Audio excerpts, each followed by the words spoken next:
Hi, and welcome, welcome, welcome. This is going to be like my fourth or fifth attempt to try to record this lecture for you on the American Civil War. It's really hard because I don't want to make this presentation too long, and I don't want to inundate you with stuff. And I've got like a 180 slide presentation here talking about the American Civil War because this was a big part of our nation's past. I firmly believe that if you truly want to understand our nation's past, then you have to understand at least a bit of the American Civil War. And there have been some kind of, weird notions lately about what the American Civil War was about. And that's one thing that I really want you guys to understand today is what the Civil War was truly about. And it's not a complex answer. It's about slavery. So, like I said, we're not going to do all of this stuff, okay? And if you had me for American History A, then the antebellum South or the slavery part of this presentation, is the first third, I would argue, of these slides over here. Okay, and like I said, we're not going to do all of this stuff. I'm just going to be going through some of the stuff that I want to mention with you. So I apologize if some of this is a little bit repetitive for kids that I had before, but here we go. I'm going to try not to talk so much. So, if you were to look at American history textbooks over time, it's amazing the different names that you have for the American Civil War. I coached with a guy from Georgia who brought in one day his middle school textbook, and I am not kidding you, they actually referred to it as the War of Northern Aggression. And that was a textbook that was just written in the 1960s, which is really kind of amazing that has held on to that for, over 100 years. If you have some time, which some of you might here, okay, at home, go on to Netflix and check out Ken Burns' The Civil War. It is an awesome documentary, and you'll have to ask your parents what PBS is, but you used to have to actually sit down at the scheduled time and watch this stuff, and considering that 39 million people tuned into it, it's really quite well done, okay? So check that out on Netflix if you get the time. Why do we study the American Civil War? We're fascinated with it, okay? Mostly because there's a good answer to why it was fought. I think that we can all agree that 4.2 million slaves emancipated at the end of the Civil War was a good thing, okay? In some other wars, we don't have that good of a feeling at the end of it, okay? What's up with the Confederate flag? Why do we still see that around today? Why do we try to make it the causes of the Civil War more complex than they need to be?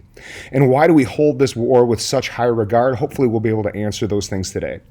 Okay, so when we get into the assessment piece for what you are going to show me that you know, this could be one of those things. I want you to understand the advantages and disadvantages of the North and South in 1861 at the beginning of the war, okay? So just an overview real quick here. 5 big turning points to the Civil War that you should know, okay?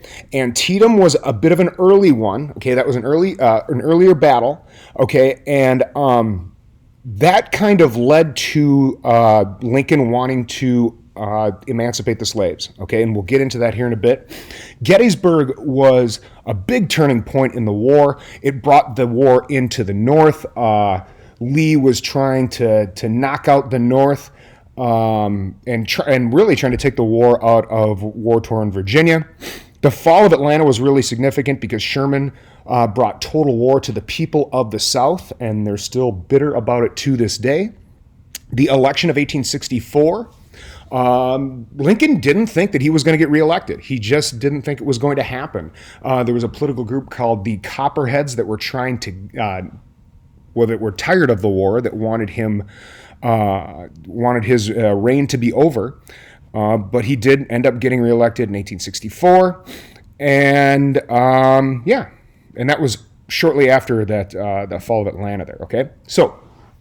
A couple of nuggets, and I apologize if this is a little repetitive for those of you from American History A, but Mary Todd Lincoln had 4 half-brothers that fought for the Confederacy. I can imagine that was kind of an awkward conversation between Mary Todd and Abraham.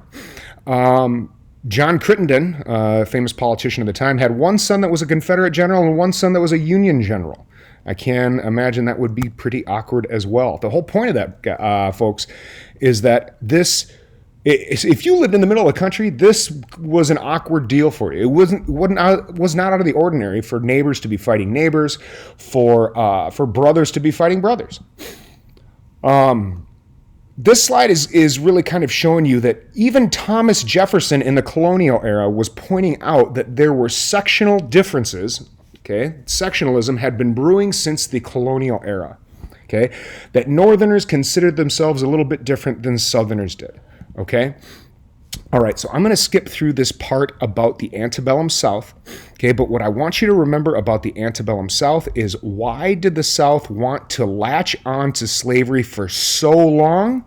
It's because it was so remarkably profitable. Okay, there's a very good reason why Jefferson Davis is president of the Confederacy, and that's because the guy became an overnight millionaire dealing by just becoming a slave owner. I mean, the guy was it's weird that he became president of the Confederacy. He was from Kentucky. He grew up no more than 80 miles away from where Lincoln grew up, but his brother told him to come on down to Mississippi and make yourself into a millionaire, and that's what he did. And everybody in the South idolized this overnight millionaire, and they wanted to be just like him. So, if you get the time, what you need to do is find some of these slides here, and this is going to this slide right here, if you click on this movie, this is going to help you understand that whole Kansas-Nebraska Act, how that ended up turning into a shooting war down in Bleeding, Kansas, and that we had a civil war before the Civil War in that shooting war right there in Kansas. Kind of a nasty deal, okay? So this is kind of your causes or the end of negotiation going into the Civil War. A lot of you remember this crime against Kansas, Preston Brooks beating up Charles Sumner right there on the floor of Congress. And then the birth of the Republican Party. Okay, so what we're going to skip to right now is the election of 1860. Now, as an American history teacher, there are two elections that I want you to remember. Remember 1960, I want you to remember JFK, and 1960, I want you to remember the election of Lincoln. This was very significant because Lincoln wasn't even on the ballot in southern states. Okay, and voter turnout was remarkably high. 75 to 80% of people turned up and voted. You know, if we can get in this presidential election, if we can get over 50 to 60% of people to show up for an election, that's pretty good. Okay, let's see. And also important to note that the Republican Party was new. John C. Fremont had almost won the election in 1856, but that was a new upstart party. I mean, imagine if we were to make a new a new political party, and then just 4 years later have it almost win the election. That would be amazing. Okay. But after Lincoln is elected, that's where you're going to see all of these blue states are going to secede from the Union early in 1861. Okay, they're all going to say we're out of the Union. Okay, and then Fort Sumter, which is going to be kind of that starting point of the American Civil War. We'll get to Fort Sumter here in a minute. But these are going to secede before Fort Sumter, and these are going to secede after Fort Sumter. And then these ones in orange here, okay, those are what we're going to call the border states. Okay, the border states, with the exception of Indian Territory there, that was later, obviously, Oklahoma. The border states were states that had slavery that didn't want to fight for the South. They ended up fighting for the North, but they were northern states that had slavery. Kind of interesting. West Virginia doesn't want to secede. Okay, and if you've been to West Virginia, you know that geographically and culturally it's just a little different than the rest of Virginia. They decided they're going to break away and make their own state so that they could stay with the North during the Civil War. Okay, so there you go. There you have it. Abraham Lincoln wins the 1860 election. The Republican Party, a brand new party, is formed. And early on, it is kind of formed as this free soil party that is anti-slavery. But there's a very good reason that they chose Lincoln to be their candidate. And that's because he was a moderate. Okay? If they wanted a card-carrying abolitionist, they would have gone with somebody like William Seward.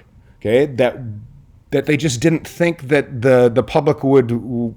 They just thought it was too radical a thinker, okay? So here we go. Here's Fort Sumter. Okay, first Fort Sumter is our first real skirmish of the Civil War. This is a fort in the South, and the Confederates come and they say, we want you out of here, and the Union says we're not going anywhere. So they just started lobbing shells into this fort right here. It's about the size of 2 football fields. Nobody ended up dying in Fort Sumter, strangely enough. But once they surrendered, they were walking out and somebody walked too close to a powder keg. That exploded, and that was the first death of the American Civil War. Okay, here you go. You're going to be able to see some of the advantages for the North versus the South. You know, when you think of the North during this time, it's more populous.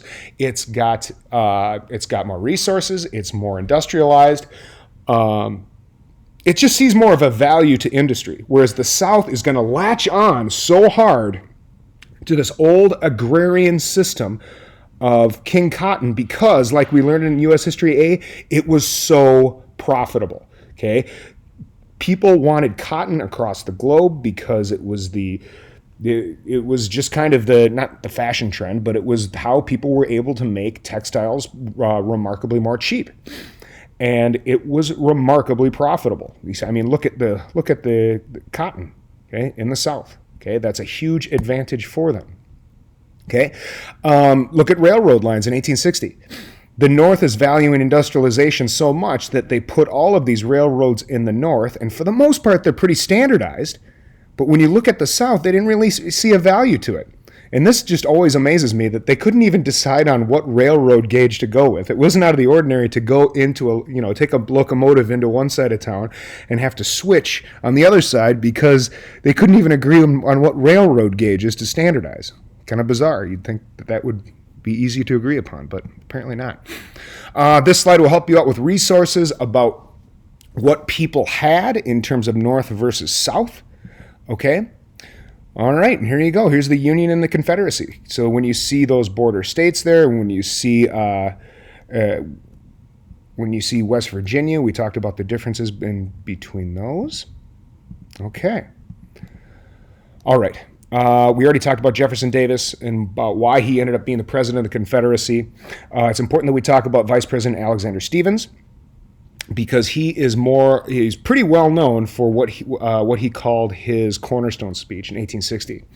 Upon the formation of the Confederacy, he said that the cornerstone of the Confederacy is that the white man is superior to the black man. Okay, so if you're trying to say that this war was about anything other than slavery, I would say that you're wrong. Okay, this war is, always has been, always will be about slavery.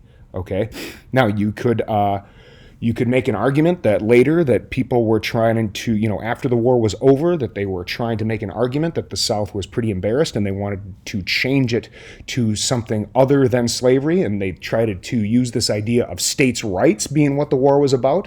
And the problem with that argument is that if anybody had an argument about states' rights being the cause for the war, it was, if just to back up here a sec, I'm sure you've all heard of the Fugitive Slave Act. Well, there's one state in particular that says, it was Wisconsin, that said, we are not going to abide by this Fugitive Slave Act. We are not going to return slaves to a state of slavery before the Civil War because it's our state's right to do so.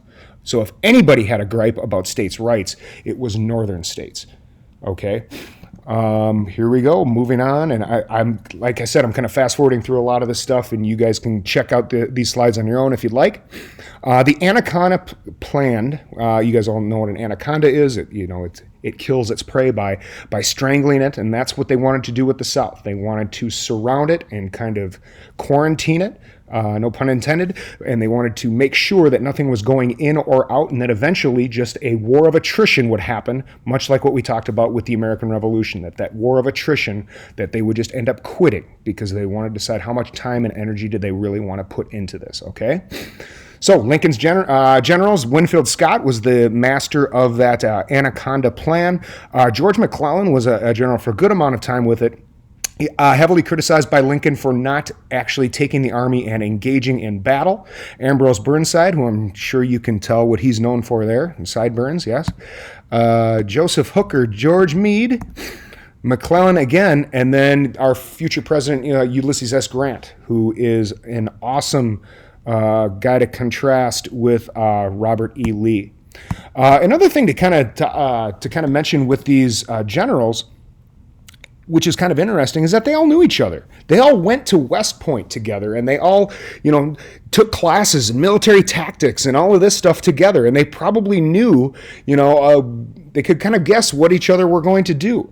So here's Stonewall Jackson, Pickett, James Longstreet. If you've done any reading about Gettysburg or any of these books, I'm sure you've heard some of these before. Nathan Bedford Forrest, who you may have heard of before because after the war, he ended up starting the Ku Klux Klan. Jeb Stuart, and then Robert E. Lee. Now, Robert E. Lee all of these generals kind of idolized Robert E. Lee. He graduated first in his class from West Point. He ended up being commandant of West Point for years when a lot of these generals were students. A lot of his theories were, considered to be textbook maneuvers when it came to the Civil War. So, right into it here, the Battle Bull Run called Manassas by the Southerners, and then we're into Shiloh. Again, another one in 1862. Johnston really caught Grant quite literally with his pants down. There was a Confederate retreat here, so the Union won, but the bigger implications was that this war was going to last much longer than both sides thought. Okay? The Battle of the Ironclads. I'm sure you've heard of the Monitor and the Merrimack. The Merrimack kind of looked, as they called, like a big barn roof, and the Monitor just had this one turret sticking out. I mean, most of the ship was under the water. Okay, this was the notable Battle of Hampton Roads. Okay. All right. The Battle of Antietam, the bloodiest single day of the war, where there's 23,000 casualties in a single day. They commemorate this every year, and what I believe they call the Illuminarium or something like that, where they bring out 23,000 candles, one for each person that died in that battle.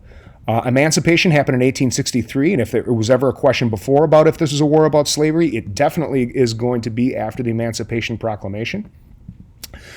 The 54th Massachusetts, which I'm sure you've heard of before from the movie Glory. I've got this clip in here. If you want to check this out, that's great. I'm not going to watch it because if you know anything about this movie, Denzel Washington wanted to have this experience like his ancestors did. So in this particular scene, and I'm not going to get too much into it here, but he wanted to know specifically what it was like to get flogged or to get whipped. So this is a genuine scene when you see this happen to Denzel Washington, and I can imagine that was a genuine tear coming down his cheek there when he experienced that. African Americans in Civil War battles here. All of these slides are going to show you that. Let's see. And then we're going to get to Gettysburg. Gettysburg was Robert E. Lee's chance to try to knock out the Union. So he brought the war out of Virginia and into the north, into Pennsylvania. Okay, his troops were hungry. Like I said, he wanted to bring the war out of Virginia, and this would force them to move. Okay, big turning point in the war. Okay, after that, they're going to enact a draft, a military draft, conscription, much like what we talked about in other wars. And that is going to lead to a lot of, how do I want to say, uneasy feelings between Irish immigrants in New York City and African Americans. And this is going to cause the New York City draft riots. And if you've ever seen the movie Gangsters of New York, or Gangs of New York, excuse me, they're going to show the New York draft riots there in that movie, where they were going around and they were rioting and they were looting everything they could. But any black person that they found, they were hanging in the streets of New York, and you just wouldn't assume that that was the case in a northern city, but it was. Okay. All right, this one kind of shows you inflation in the South and how that Anaconda Plan really choked out their ability to keep their the value to their dollar. Okay, so you can see, look at bacon going from $1.25 for 10 pounds all the way up to $10. Okay, really going to impact the people of the South. This is going to show you the progress of the war. Okay, Sherman is going to march his army right through Atlanta here. Okay, and anytime he comes across railroad tracks, anytime he comes across a plantation, he's going to destroy it. Okay. In some cases, like putting salt into the earth so that crops couldn't be grown for years and years after. And if you know anybody from Georgia, ask them how they feel about Sherman even to this day. Okay, because that total war that he brought to the South was a different deal. Okay, so there's Sherman's march to the sea. Here's the 1864 election that we were talking about, where Lincoln's going against his own former general, McClellan. Okay, the Copperheads were a group that were trying to get Lincoln removed because they wanted an end to the war. Here's a racist campaign poster for those Copperheads. And here's your 1864 election. Appomattox is the symbolic end to the American Civil War. Lee showed up in his military best. Grant kind of showed up not in a good-looking uniform.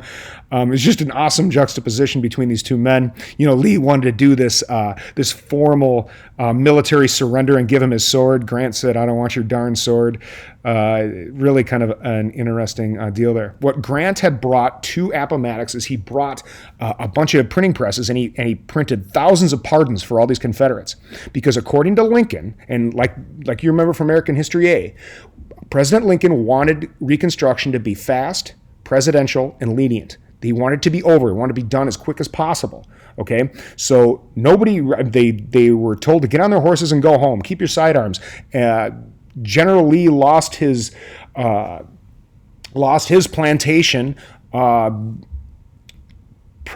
Jefferson Davis was placed on house arrest, and then the only person that was severely punished was the commandant from Andersonville, which was a prison camp for Northerners in the South, was